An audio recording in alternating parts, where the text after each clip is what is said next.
30-year-old Geneva Leal is about to be interviewed by the police in connection with the murder of 32-year-old Gabriel Zalazar. On January 8, 2017, authorities discovered Gabriel's body outside of a local hotel. Their investigation would lead them to Geneva and several other suspects. You're not under arrest. You don't have any warrants that you know of? No, what actually, they checked. They did? When the dispute with my roommate. Okay. They checked. So you don't have any warrants for your arrest. You're not under arrest right now. We're trying to talk to you, figure out what's going on, okay? Because we're not the lead detectives. We're trying to figure out what's going on, okay? Does anything strike a bell to you that may sound familiar? No. Okay. When you answered the door, you're pretty nervous.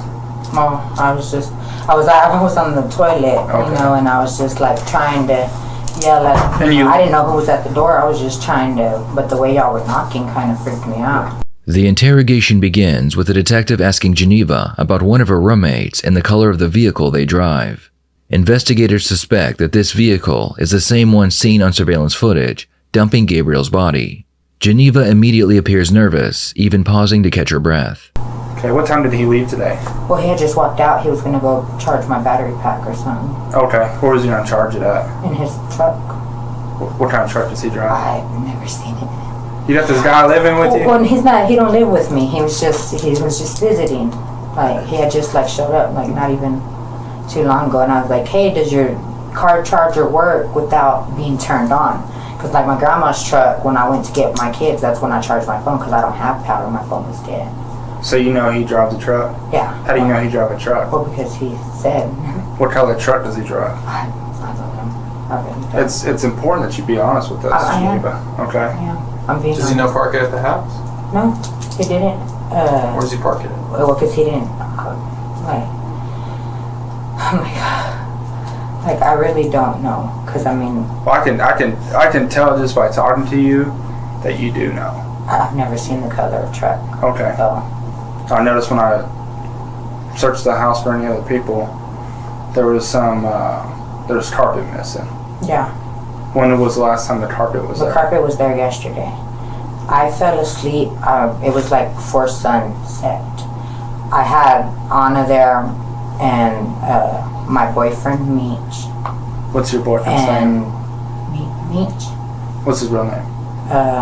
Demetrius. How do you spell it? I don't know. Is he black? Yes. What's his last name? Lights, I believe. Yeah. So between 5 and 11, your carpet is missing? Yes. Okay. Why would your carpet go missing? I don't know. It's your house, right? Mm-hmm. Did you give anybody permission to pull up your carpet? No. Okay, why would you didn't ask any questions? Well, I've been trying to get a hold of everybody. But my phone was at 4% when I woke up. This phone? Yeah.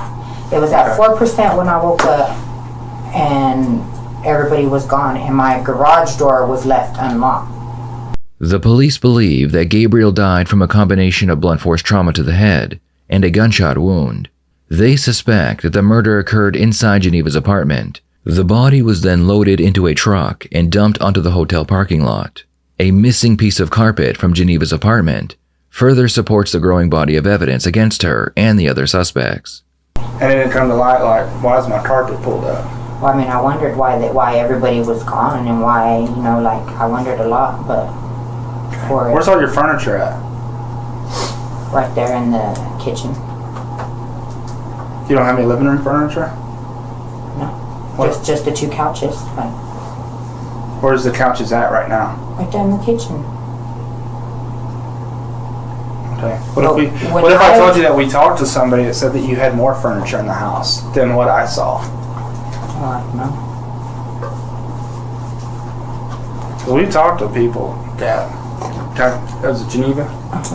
We talked to people, okay?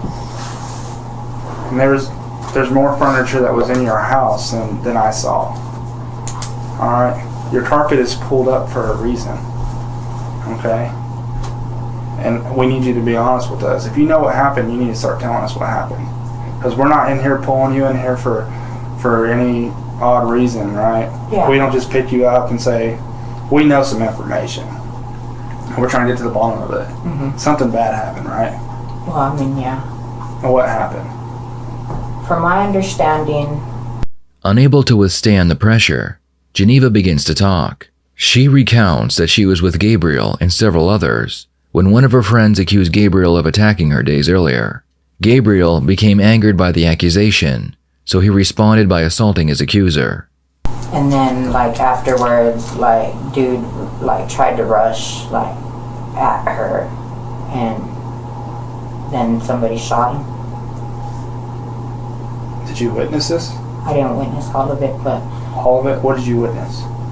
I witnessed him dodging at her, and I ran to, like, I was at my room, and I kind of shut the door, and... So who was this? Who was this guy? Who was who? Who was this guy that got shot? Gabriel. How do you know Gabriel? He popped up with Anna. Well, we that's who we're here to talk about. We found Gabriel. Where did we find Gabriel? Do you know? No, I don't know, because I didn't go with them. Who dropped him off? Anna did.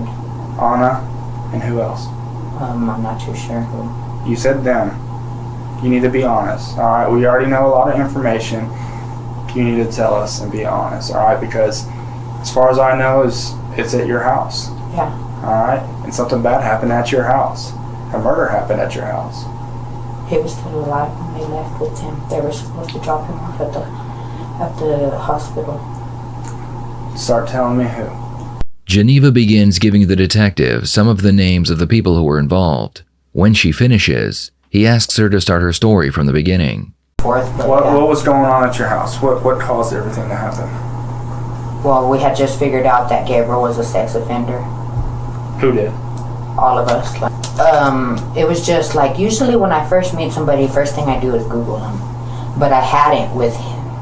And him, Jacob, and Josh had went to go eat breakfast at Days Inn that morning. So it was around like 6 o'clock in the morning. And him and Jacob got into it. And they were arguing, and I kept telling them, hey, just calm down. Just, let it all go. Well, they were trying, like, to fight something about respect or something.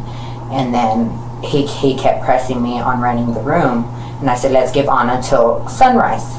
If she don't show, then I'll rent you the room. But then I started, because he kept bragging about his prison time, and about who he knew, and, last couple of days he had been talking real crazy with me about how he was there for me, and that was his only reason on being there, and how he was Gabriel the Archangel, and how he was God. And then it went from that to him telling Jacob he was the devil to... So he's acting kind of strange? Yeah, he started acting real strange. So it freaked me out, and I was just like, well, after she said that, he kind of dived, at her, and then he ended up shot. Who had the gun? Jacob. Yeah, it was Jacob. Geneva names the shooter, Ronaldo Jacob Enriquez. Up until this point, Geneva has attempted to distance herself from the murder, but what the police do not yet know is that Gabriel was still alive after being shot. Geneva prevented anyone from finishing him off. Instead, she attacked him with a bat because she wanted him to suffer. So he died, said Anna, and why does Jacob already have a gun out? He got a gun. He said he was going to get a gun to protect me because a lot of people have been out to get me. And so at what point in time did he pull out the gun? I don't know. He always just has it, with him. And I tell him, dude, you shouldn't even pull it out unless you're going to, use it, So Gabriel's acting crazy and Jacob pulls out the gun or something? Or what happened? How does the gun come into play when Gabriel's acting crazy? I honestly don't know. I just know he had it out already. Okay. What were you hearing in the room? I just heard, him scream. That's all I really remember is his screams. So that's the last thing you can remember is him screaming? Because he's dead. He was alive though when they left. How'd you find out he died? I didn't know he died. I didn't know he died. How long before they left? From the time of the shot? He was there he was there for a while, moved around everywhere. What do you mean moved around everywhere? Because that was that morning, and before anybody had even found a ride, none of us have a ride, so before they even found a ride, it had already been hours. Like, but he was still alive. Was he talking? When they loaded him, or when he loaded him, last thing he looked at me and said was my name. It went on for a while. Yeah, but I honestly don't know. You didn't come up there and try to stop it, save his life? You were just gonna let him sit there and die? I was scared. I'm not even gonna lie, I was scared. So who was beating him up? Anna, Didn't do that to him. I know she hit By him herself. a couple times with the bat. Where's the bat at? They got rid of it. You can see a skull. You can see a skull. There was probably a bunch of blood, wasn't there? And this was all in the living room? So I can only living room and kitchen. So who cleaned up everything? It's your house. I cleaned up the kitchen. What happened to the carpet, I don't know. You do know. I don't. I jumped in the shower. Who was picking up your carpet? I guess Jacob and Josh, because they were the ones that were in there when I got out. I'm serious. So it was Jacob and Josh for sure, or you guess? I guess, because like I said, I jumped in the shower. There was carpet. When was this? When did you jump in the shower? That night. Why didn't you call for help? I didn't know what to do. I didn't. You think somebody's gonna survive with a gash in their head like that? I really didn't know what to do, and I kept saying, like, I should have just called 911 from the get-go. I said, but I already cleaned up, like, You're scared that you're in trouble too? Yeah. Like I said, my kids are all I have. Without them, I have nothing. Everybody that we talked to, are they gonna say that you had anything to do with it? I mean, no. You need to be honest with us. I don't know. It's time to face the facts. I really don't know what anybody else is gonna say. Are they gonna say that you assaulted Gabriel? Did you assault Gabriel? No. You sure? Yeah, I'm sure. You didn't get upset that he was a sex offender? Or no. I got upset thinking he was out to get me because he said, and I mean, I tried to ask him after he was shot. I tried to ask him that why did he tell me that he was there for me in the first place, because I've had a down coffee in my inbox who claimed to be a preacher and stuff, but he talked the same way as Gabriel. And when we find a dead body, we process that body for people's DNA. Is your DNA going to be on his body? I honestly would not be able to tell you. The only reason it would be on his body is if you touched him, right? Yeah, but I never touched him. You're absolutely positive. I'm positive. So if we find your DNA on him, well, why would that be? I never touched him. You never assaulted him? No. You had anything to do with his death besides cleaning it up and not calling the police? I blame myself for it. I feel the guilt for it. I told everybody that I would take the blame for it. Why would you do that if you had nothing to do with it? Just because, I mean, somebody has to, somebody has to be responsible, and I hold myself responsible because it did happen in my house and I didn't get him any help. So I do feel responsible. The detectives conclude their interview with Geneva and place her in custody while they continue their investigation.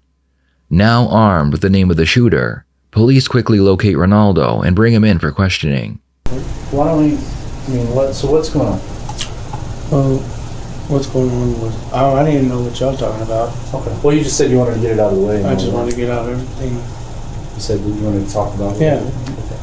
Yeah, I mean, you know that. I know what we're here for. And that's what I'm. Well, what's your story?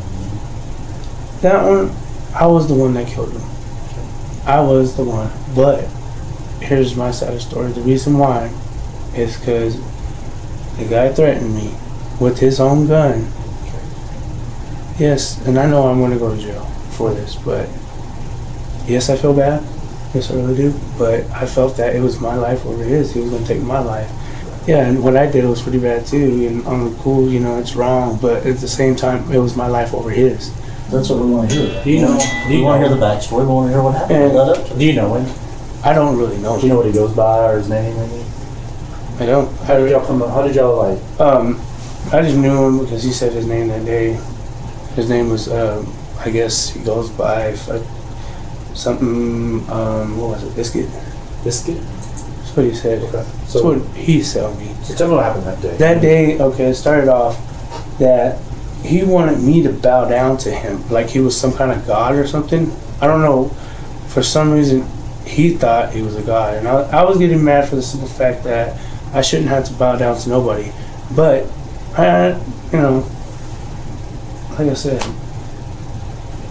I feel like that I was just protecting myself. Really, I was protecting. Where were you guys at? What do you mean? Where were you when all this happened? When he got killed? I just told you I was the one that killed him. I know, but where were y'all? There's just some questions I have. I just want to make sure that... I was at... Like geographically. Yeah. Oh, at Neva's house. Reynaldo confesses to killing Gabriel, but he claims he only acted in self-defense, so the detectives ask him to tell them his side of the story. Like, whenever I did that, I don't know what happened to the body after that. I don't. But I know what you're trying to get to. You're trying to investigate what happened. And... You know what I'd like to... Kind of what I want to set up, because I wasn't there. Detective Pitt wasn't there. And nobody can give us your story but you through your own eyes. Okay. You know what I mean? I want to be able to kind of picture myself there and see kind of what was going on. I just don't want to... You don't want to get anybody else in trouble? Is that the deal? No, I just don't feel like... Because the hardest part... You've already done the hardest part. I mean, the hardest part... I know that. You came in here and owned it, you know? I don't know his name. What part of the house were y'all in when you shot him? Where were y'all in the house? Where inside the house were you? I was in the living room. In the living room? Yeah. Was there anybody else but you and him in the living room? Yeah. There were people there? No. I was the one in the living room. With who? Anybody else other than you and the guy that got shot? Just you two? Just me and him. Where were the other people in the house, do you know? Neva was in her room by herself, and my brother was outside with... I don't remember that dude's name, but that dude that's on the news right now, that black dude. Mm-hmm. So he's acting all crazy, telling you to bow down to him, saying he's a god. Yeah, like he was. That dude was on something when I first seen him. Like I knew him from a couple of times, meeting him and stuff. You know, he's been a good guy with me and stuff. And then all of a sudden, I guess he felt that I disrespected him. Somehow, like the way I said something to him, I told him, you know, that day he was acting very disrespectful, you know, to others. And then on the cool, I mean, I'm just trying to remember what all he told me that day. That day he was on something really bad, and I'm really hurt right now. So like he wanted me to go help him kill someone else. That dude that died. He wanted me to go help him kill his mom and his brother.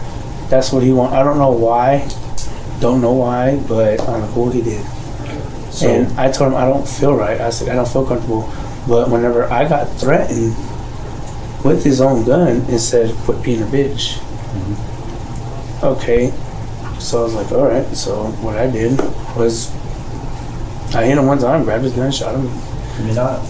According to Reynaldo, Gabriel pulled a firearm during an altercation. Reynaldo says he managed to wrestle the weapon away and shoot Gabriel with his own gun. He also asserts that Geneva played a significant role in the murder and the disposal of the body. They were the ones that threw the body and stuff. Them two were the ones that threw the body. Me, like I said, I only shot and stabbed him. I only did that. Homeboy only did the black dude. I don't remember. I'm not good with names, like I said. Yeah, is it a nickname or anything? No, I just know. He was just a dude with the puffy hair. So it's the same guy you saw on the news yesterday? Yeah, same guy with the puffy hair. I just don't know him by that name. Reynaldo's statement leads the detectives to another individual, Demetrius Light. Reynaldo claims that he is the person who helped Geneva dispose of Gabriel's body. With this information, the police quickly locate Demetrius and bring him in for questioning. We've spoken to several people, and we have processed several locations for evidence, and your names come up from several people as being kind of around this guy or kind of in the same place he was on Saturday over at Geneva's house. Okay. You know Geneva? Yeah, I know who Geneva is. So that had nothing to do with me? No, they're saying that it did because they said that you got involved in it too, and that you were part of the one like beating him and all this stuff, and it was your idea to get this other guy to take him, to put him in the back of the truck and take him over to the carriage house. And then y'all get out there, get him out of the bed of the truck. So you're saying I'm out there on camera? Who it is? Yes, sir. Yes, sir. It's unmistakable, and he says it's you. And if it is you, He does. No. yeah. He doesn't even know me. Why do you think that we'd be at that house today, putting all that effort into trying to talk to you? If I wasn't Exactly. serious, if I That's wasn't, what I'm saying. I'm being honest with you. I'm being That's straight. what I'm saying. Demetrius realizes that the others have already implicated him, so he admits to being present during the incident, but denies having any involvement in Gabriel's death. Like previously, before that, him always like he played mind games with people, and I guess Jacob was the wrong person to play a mind game with. So he would play mind games with people talking about I'm God and stuff like that. So, like I said, the dude was already out of whack. You like a sick dude? Like his head's not right. But if you would probably sit there and listen to his stories, you'd probably just be like, yeah, you see one or the other, you're telling the truth, or you're crazy as hell in the head, you know. So what happened with Gabriel at that point? Every time I seen Gabriel, he was all responsive, you know. Like he was good, but he was just like dope fucked or something. I don't know, like he was crazy. Was he bleeding? Yeah, he was bleeding. Or where? Facial. It was really I could see. You're telling me you were there, except for all of the times when it might be questionable about you being there. You're like, yeah, I was there, but I wasn't there when the guy got beat. I wasn't there when he was okay. He wasn't okay. And you could see his skull. His skull was exposed. Everyone was aware of this. But, He was not okay. He wasn't sitting up talking. He wasn't sitting up being silly. He wasn't any of that. And if you're telling me that he was, I know that's also not true. you saying he wasn't period responsive? He might have been like making noise. Everybody said he was just making noise and stuff like that. But the other people Yeah, there. because I don't know about that part because they probably were there throughout the day. But when I came by, You said you were in and out all day. exactly, that's what I'm saying. If they were constantly there, like when I came back, they were You still saw there him at the same several spot. times. Yeah. They saw him in the same spot. Yeah, he probably was moaning, but that mean he was moaning. Did he look like someone to you that you thought was going to survive or not? That's questionable. You ever seen anybody beat that bad before? Yeah, Did they live or die? yeah, that. You ever seen someone's skull? Yeah, Did you see his skull? no. You dismiss all of the explanations between the two as that's any explanation you would be there. So I got to assume that none of that's the reason you would be there. Either that or maybe it's way on the left. Maybe y'all want him to die. Maybe you thought he would die. Maybe y'all thought he would die. Maybe that's what people wanted to happen. I don't know. But as people look at it, and it's like, look, you can say you didn't do it all you want. You can say you weren't there all you want. But there's evidence you were there. There's the other people involved as witnesses that you were there. But you dismiss it all like you weren't there. That doesn't change any of that. Despite a nearly 2-hour interrogation, Demetrius refused to admit to aiding in the disposal of the body. Ultimately, Geneva is charged with tampering with evidence involving a corpse and sentenced to 20 years in prison. Reynaldo pled guilty to murder and received a 25-year sentence. Demetrius, initially charged for his role in the crime, had all his charges dropped when prosecutors determined that there was insufficient evidence to secure a conviction. What are your thoughts on this case? Feel free to share them in the comments below. And do not forget to subscribe so you don't miss any of the new content coming to this channel.